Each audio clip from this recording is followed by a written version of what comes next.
Welcome to the fourth tutorial video for Soccerstato, and this will be the start of a mini-series in amongst the tutorials on how to use the historical data on Soccerstato so that we can go and backtest systems, backtest methods that we've tried, look at historical odds, anything that you want to look at. If you want to compare your football betting now and go back in time and see what would have happened going back and has it got any longevity, any long-term merit, you can go in and do it using the software. So on my file menu, I've got a load season option.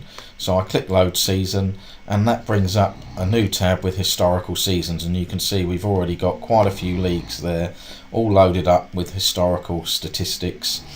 And if we look at the England Premier League in 2000 and 2012, that one's blank. That's because we've actually got the odds trace loaded from Betfair on there as well, so that we can see the odds movements, and that's something that we'll cover in a later video.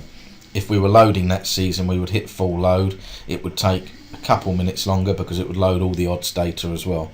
This at the moment is all set up statistics mostly, so we can get all the statistics from that season and statistics that are accurate to the time the game was played. It's an absolutely great feature. We don't have to count anything back, it's all done for us. We will be adding to this database over time, so you don't need to upgrade or do anything. When you log in, once we get a new one on the server, it will automatically appear in this box for you, and you'll have access to it as a license holder to be able to use it. So let's just pick a random season and see what it actually does. So I pick 2011-2012 Championship. I don't need the full load because this is statistics only, so I can just select that. It tells me it's going to load the statistics.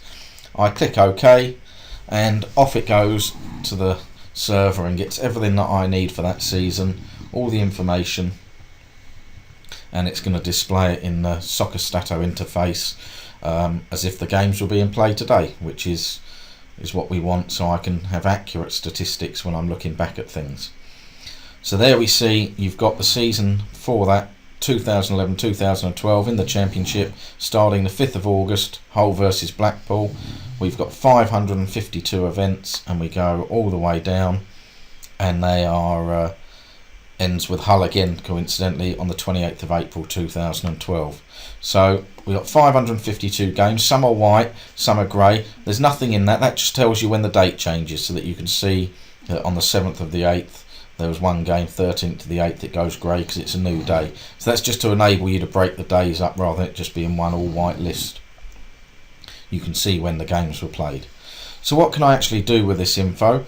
The first thing we'll look at, if we go into the settings, you've got a season tab, and we can add the results to this. So I've got half time if I want it, full time, half time, full time, or full time, half time. So let's just go, my usual layout is half time, full time. I click that, click OK, and that adds all the results in there for me in the half time in brackets with the full time. So if I want to export that, I've got the full season's data, full results in one place, and I could do some analysis on that. If I click a game, I've still got all the statistics there. Every statistic that I need is there, and the key to this, it's before that game was played. So Derby v Birmingham was played on the 6th of the 8th at 3 o'clock.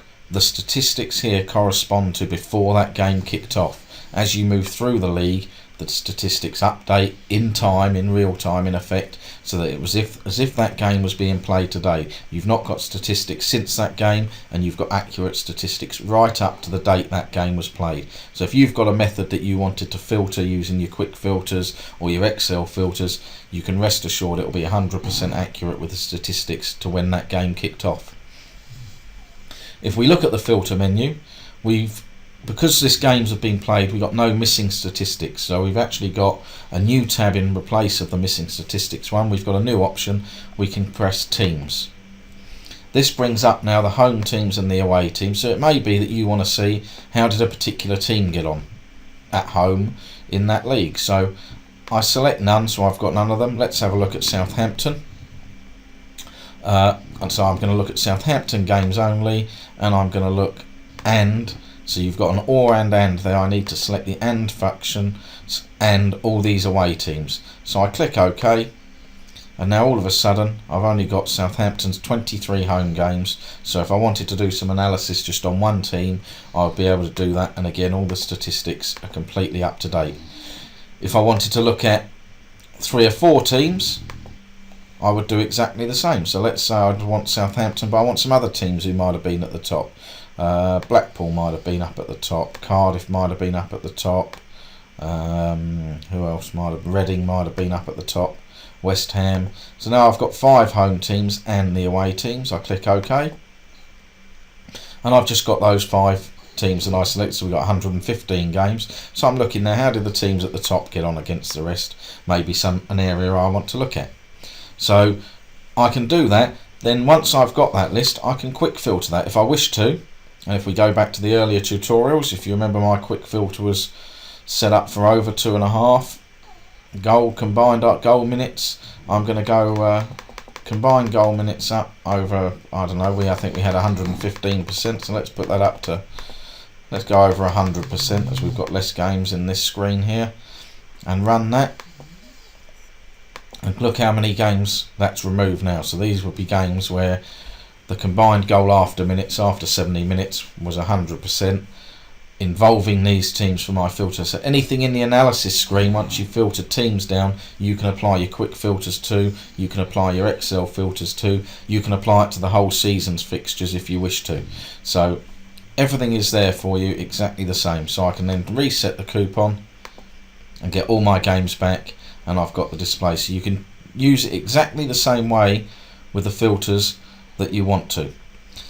We can then click the show hide report button, which is your little blue sort of graph like icon there. So I click that, and that brings up a show hide report there, and I can click full-time reports, and now you can see that that's filled in some squares for my team. If I click Reading versus Millwall at the top of my list and then just scroll down, as I scroll down, you'll see this is how the software is set up. You'll see fixtures start to appear in the report, results start to appear. That's as we work through the season to show you that the statistics are accurate to the time before the game was played, where the table will gradually populate and fill itself up with the results as we work through the season. The stats on the right hand side, I can't stress this enough, are accurate to before the game kicked off. So before that game was played, you can see exactly what happens with the show hide report, how it fills in as time goes on. We can resize this any way we want by putting our cursor in between the 2 tables. I can make that bigger if I can't see everything. I can hide my stats panel if I want to, and everything's there, and I can just click down and this will gradually fill up over time. You'll see all those fixtures and results starting to fill up as I tick them, as the game's being played in effect, as I go through it with the cursor, and it fills the table up. So it's absolutely, again, a superb facility, something that you can use to work through that season and see any method that you want to try, has it actually got any merit. I then can bring the stats back. We've got all the stats in the panels.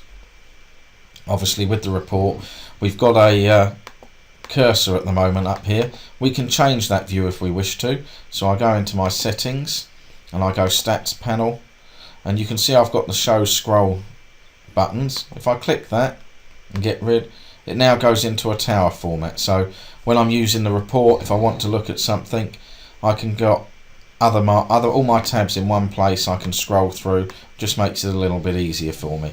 I've also got a table tab when we've got a season loaded, and you can see we've got the table tab. At the moment it's showing 27 games played. I can go up and down, and that's an interactive table. You can see the actual league table changing, the matches going down as the dates change. So everything again is up to the moment that that game was played, and we can, in the settings for the season, we can have it show league table pre-event, or we can have it after the match was played. So I can click that and it changes, and that would be after the match is played. So if I wanted to scroll to the right to the last game of the season, I'll get the final league table. That's exactly how it ended up, how it finished. All teams have played 46 games. So that's in your settings tab. Go to your season. You can have it pre-event or you can have it after the event, whichever way you want to look at it. So now I've gone back, it's 45 games, the season hasn't finished yet. We've got in the reports, we've got half-time reports, we've got over-under reports, and these will populate, as I say, throughout time. When I'm done with that, I can just click that and it hides that reporting section at the bottom. So what have we got? We can load seasons, and we've got lots of seasons already preloaded into the software when you're a license holder. More will be added as time goes on. You can then filter your season using your quick filters, using the team option to look at only certain teams, or using your Excel filters. We've got an interactive reporting method so that you can actually see what happens as the season progresses, and the same with the league table. So you can go back now and check anything that you want to check over a period of time, going back 2 or 3 years, and we will get that up to 4 or 5 years. We don't actually need any more than that, to be honest. Going back, that's going to cover plenty of games, but you'll be able to use that to check anything that you want to check your own systems, run your own system filters against these fixtures, export the results, and see if anything that you do has actually got the merit and will enable you to profit at football betting. This is something that if people want to do online, it takes hours and hours and hours. This takes, as we've seen in this video, 5-10 minutes to get a whole season of data, have a look at it, look at certain teams, look at methods that I may be interested in, use my filters, and then I can analyse that as I wish and see if anything I want to do can make me money. We'll be using this in a bit more detail in the next video as we look further at how to use the historical data.